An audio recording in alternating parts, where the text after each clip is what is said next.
Hello everyone, and welcome to the Halprin Technology Museum. I'd like to take you on a tour of my collection of technology antiques that I've collected over many years. But first I'd like to read you an article that I wrote about the good and bad of collecting antiques and how I got started with this compulsion.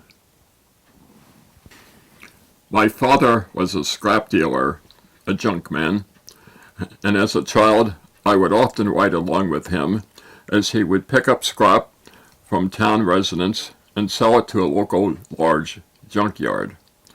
The people at the yard would break up the junk and pieces of parts into piles of copper, glass, paper, and other things. When these piles became large enough, their contents would be sent by freight train to factories where the material would be processed and reused in new products.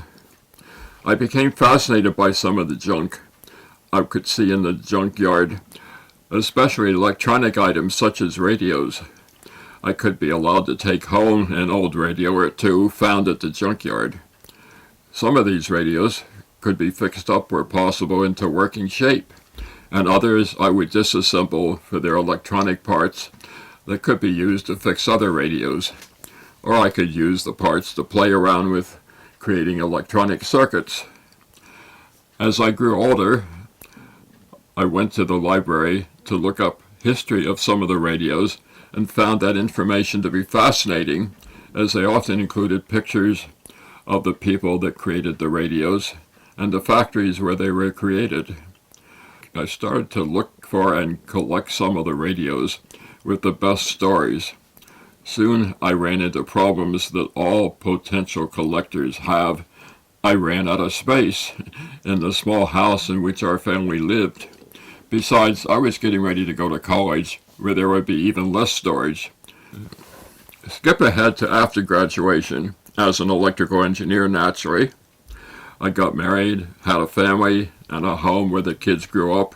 They eventually moved into their own world, leaving my wife and me with an empty nest and also a large garage with an empty second floor, no longer full of children's possessions. Thoughts of the fun I had as a kid collecting old radios started to come back. I talked my wife into joining me at a huge antique show in nearby Brimfield, where literally hundreds of antique dealers had set up tents in farmlands to sell or exchange antiques of all kinds, sizes, and shapes. Each sale lasted a week, rain or shine, 3 times a year in spring, summer, and fall. We went early to see what was being displayed, and there was so much to see that we spent the whole day there marveling at the variety of things people called antiques. Unfortunately, we didn't come home empty-handed, and so generation 2 of my collection started. After many years of attending Brimfield religiously 3 times a year, my slowly growing pile of radios and stuff was getting unruly in its second floor room in our garage. So I did a little bit of designing by building shelves, added lighting, and made the slowly growing collection nicely organized and lighted. Add some more years and my interest in radios expanded to any technological collection. No clothing, no dishes, no furniture, etc. Soon some of the shelves featured cameras, calculators, phonographs, telephones, light bulbs, TV sets, and recently computers and their parts. And now I'd like to take you on a tour of the museum and its collection. Here we have a portion of the radio collection. It varies from very old ones back to the 1920s to some pretty modern ones. Some small ones that fit on the tabletop, some large ones that had to fit on the floor because they were elaborate furniture, and everything in between. We'll go into details of all these in later parts of the tour.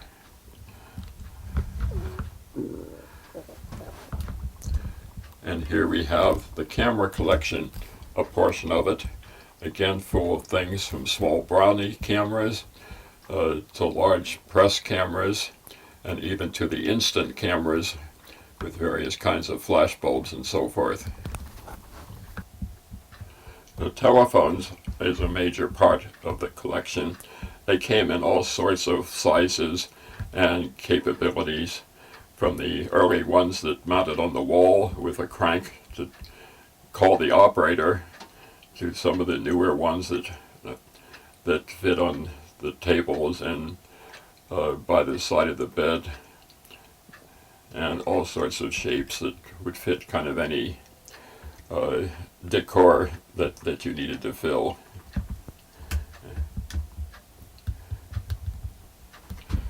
Underneath here we have a collection of microphones, starting with the early carbon ones, and here we have some telegraphs which was used in the early days, especially the early days of the railroad. The collection includes a lot of old tools that was used primarily by carpenters and plumbers.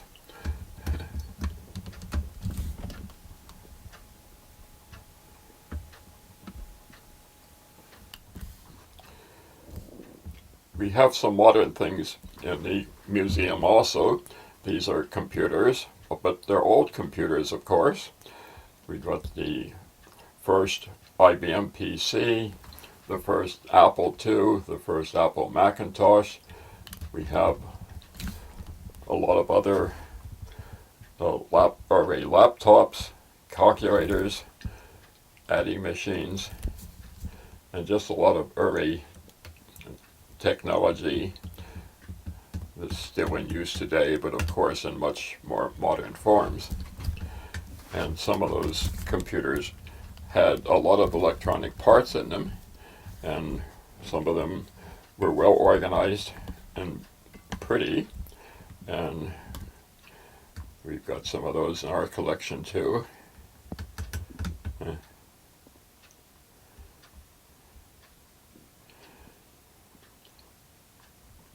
And the computers need all sorts of things to store its data, different kinds of disk, cartridges, paper tape, magnetic tape. There's a little bit of all that here in the museum. Phonographs was an important part of early technology, and the museum of course has a few. This is the Victrola wind up type of motor with flat discs. Even earlier than that is the Edison cylinder recording, and all sorts of things in between, such as the 45 RPM disc players, CD players, and so forth.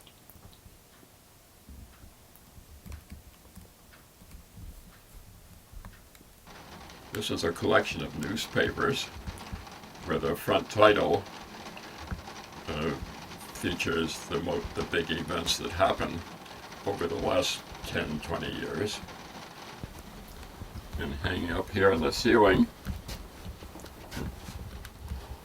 we've got a collection of light bulbs, mostly Edison type light bulbs, but all sorts of shapes and sizes.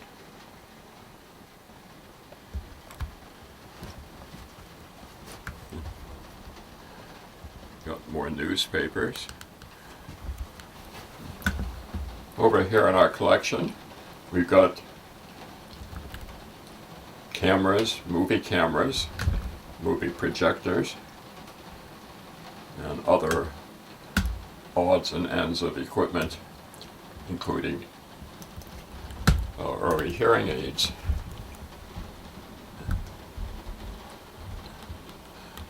But the fun part of the collection is our novelty section, where all these little trinkets that was made because transistors allowed circuits to be very small, people started making interesting things with these. One of the early things that they made was small radios, usually of different shapes of things, and some that talked, some that moved, but a whole big variety. Most of these are radios. And then we get into the telephones, which also took advantage of the new technology and came up with all sorts of sizes and shapes and technology.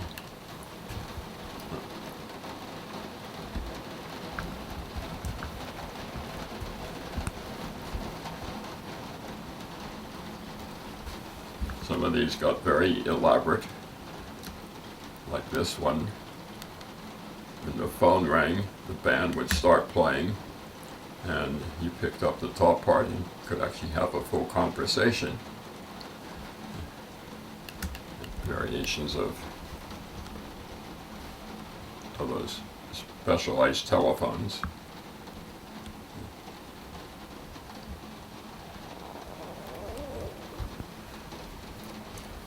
A lot of fun stuff up in this part of the museum. Over here is a collection of slide rules of various sizes and lengths, or odds and ends. These are tools for the kitchen that could peel apples, pit cherries, and more things to help in the kitchen: toasters, scales, and if you're running out of time, you could find a clock certainly that would fit your needs. Most of them are analog, no digital clocks here, but they do come in all sorts of sizes and varieties.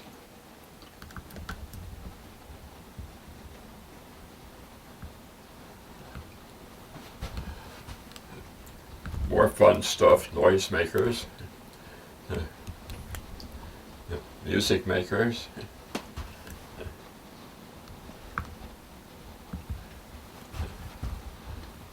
and just horns.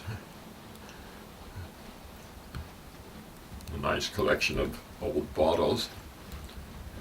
And the big feature in the museum is the Moxie bottles. It was a very popular soda at one time.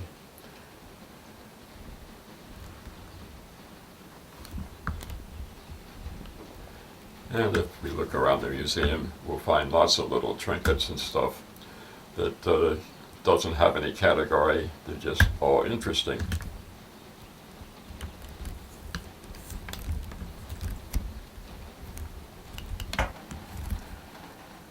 On our way out, we'll take a quick look at the typewriter collection.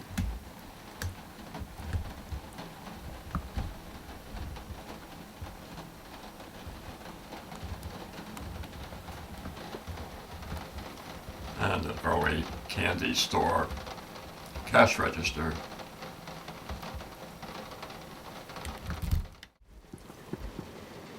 Okay, thank you for taking the tour with me. We plan to have another series of talks on each of the sections of the museum, going into individual items, their history, and other close-up information. So stay tuned for that. And just to give you a touch of what that will be doing coming up, here is a series of pictures of the items that would be in different sections of that museum, along with some music in the background by my favorite traditional jazz band, the Black Eagles, which I hope you'll enjoy.